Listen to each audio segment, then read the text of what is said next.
buồn nè. Chú nhớ ba buồn đấy nè.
Chờ mẹ em gì nhà chơi à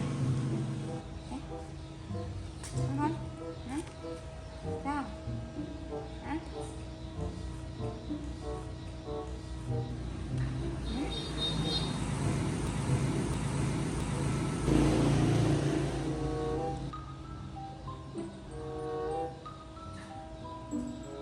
sao phải mẹ gì sao phải mẹ đâu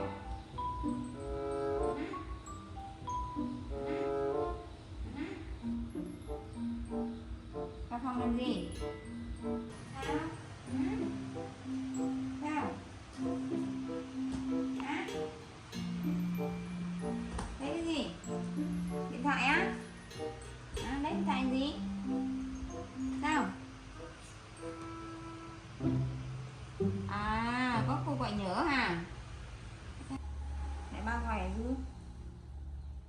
Ba gọi hả? Gọi lại cho ba mình xem ba gọi gì nhá.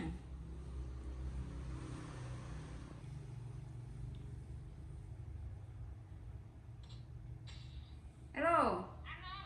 Chị à? Nãy ba Du gọi à? À ba làm hả? À, thế quay cho Du xem cái nào. Quay ba làm cho Du xem tí. Kìa ba làm kìa. Thôi không cần đưa đâu, rồi tí nữa lúc nào ba không làm thì gọi đưa máy được, quay cho Du xem tí thôi. Đấy, bà đang làm thấy chưa?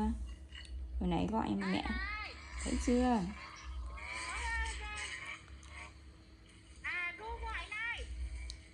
Bà không nghe thấy gì.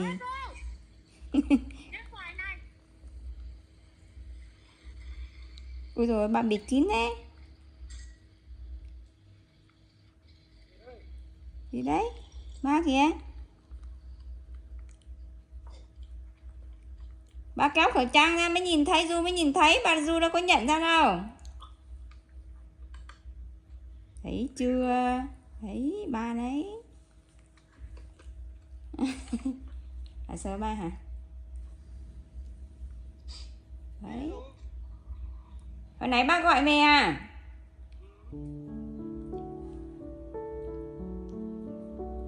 Nãy đi ra ngoài đâu có nghe máy đâu. Du nó thấy chuông điện thoại vào thì ba tắt máy rồi.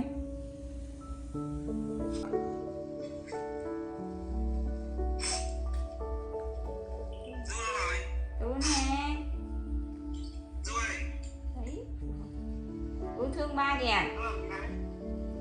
Đấy, thương ba chứ. Rồi. Úi giời, thương ba. Úi giời, thương ai. Thôi, thương ít thôi. Thương ba đấy. Nhớ ba. Nhớ ba. Mở cái này to ra rồi.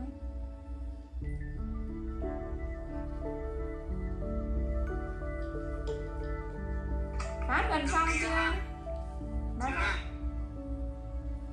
Chưa, còn nhiều lắm. Chuẩn bị đồ cho ba để nếu mà ba về là ba đi tiếp nhé. Đồ ăn đó hả? Còn nếu có đi không? Cứ chuẩn bị cho thêm đi. Thế Du cô ba về có cho Du đi không? Chú đi vào.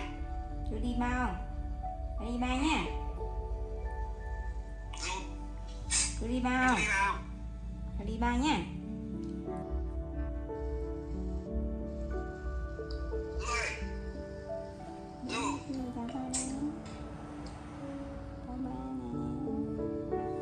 Khóc rồi khóc. Em có đi vào. Nhớ ba. Chú đang buồn nè. Chú nhớ ba buồn đấy nè. Thấy chưa? Thấy Du buồn chưa? Chờ ba. Chưa Nghe ngoan, mấy bữa nữa về nhá. Kìa Du nghe ba bảo ở nhà ngoan kìa. Mấy hôm ba về. Ui thương ba giỏi chưa? Ui ôi. Giỏi thế. Thương ba đi.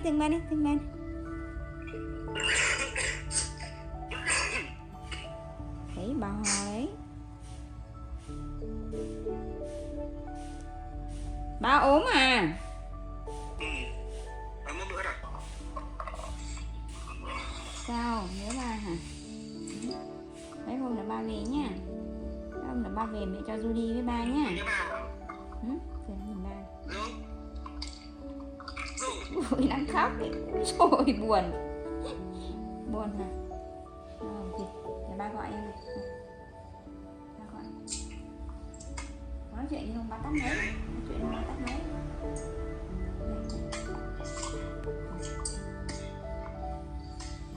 Anh đi đấy.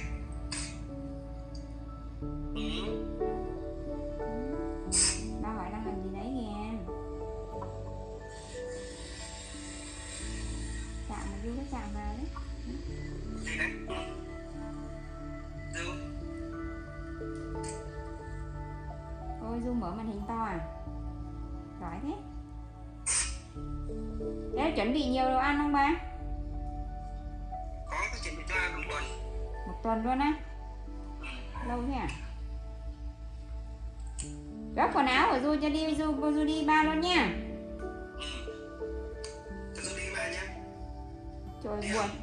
Thấy Du buồn chưa? Du đang buồn này. Đi không? Kìa bà hỏi đi không kìa. Buồn à? Nhớ ba hả?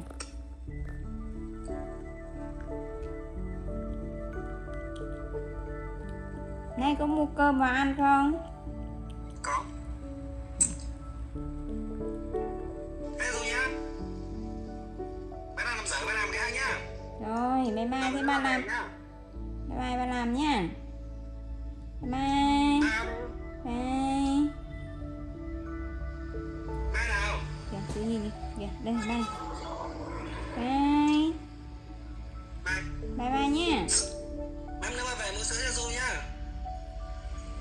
Đang buồn rồi, thôi ba tắt máy đi nhá. Ôi, ba tắt máy. Ôi. Ôi, ba tắt máy rồi. Thấy không? À, thương ba hả? Ba tắt máy rồi. Trời ơi, tội quá nha. Thương ba hả? Nhớ ba hả? Rồi, để mấy hôm nữa ba về nha. Hôm nào ba về ba bảo ba mua quà cho Du nha. Tên chưa? Xin chào mọi người nhé. Hiện tại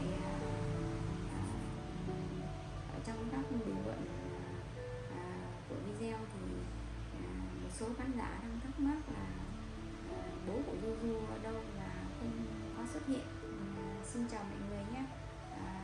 Gần đây có một số bình luận đã hỏi về bố của Du và hôm nay thì mình cũng tiện thì mình cũng nói luôn là bố của Du hiện tại là đang đi làm cùng với đội thiện nguyện ở một làng quê rất là xa, tại vì làng quê này rất là nghèo, có một số hộ rất là khó khăn và những người mẹ đơn thân rất là cực khổ, nên là bố của Du đã có một đội đi làm và bây giờ đang giúp cái vùng quê đó mà những cái hộ gia đình rất là khó khăn đấy.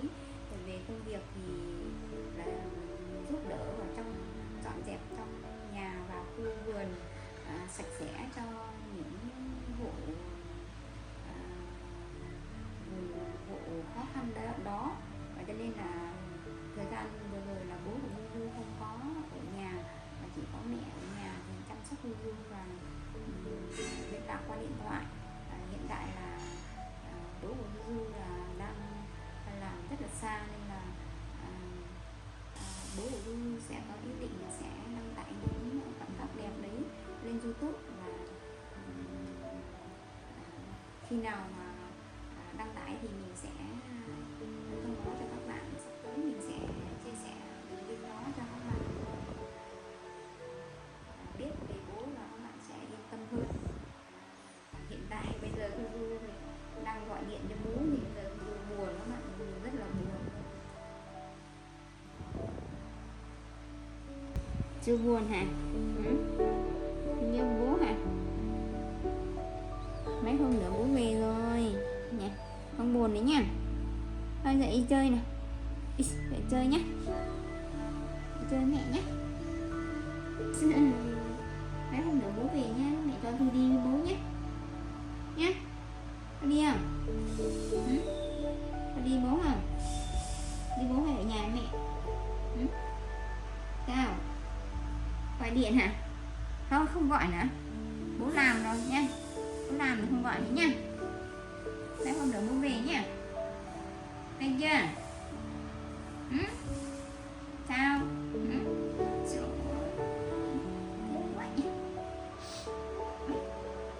Buồn đấy nha. Trời, nhớ ba hả? Nhớ hả?